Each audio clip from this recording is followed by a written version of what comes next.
இந்த சண்டை சுமூகமா முடிஞ்சிரும். அதுல வந்து ஒண்ணு குழப்பம்ல.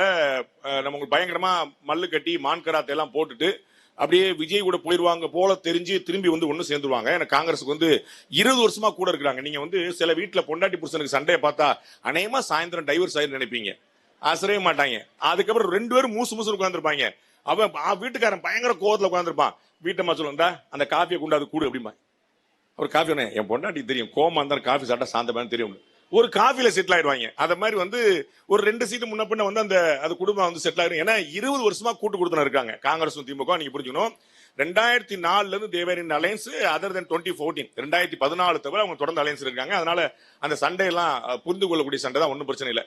ஆனா என்ன அப்படின்னா திரு நேரு, திரு ஐ பெரியசாமி, திரு ராஜ கண்ணப்பன் இது போன்ற அமைச்சர்கள் எல்லாம் வந்து நம்ம புரிஞ்சுக்கணும். அவங்க எல்லாம் சும்மா ஆட்கள். உங்களுக்கு தெரியும் திரு நேரு அவர்கள் வந்து துரை வைகோவை கண்ணீர் விட்டு கதற விட்டவர். இங்கே மேடையில துரை வைகோ அவர்கள் வந்து கண்ணீர் விட்டு நான் சொந்த சின்னத்துல தான் போட்டிடுவேன்னு அடம்பிடிச்சு அவரே கதற விட்டவர் திரு நேரு அவர்கள்.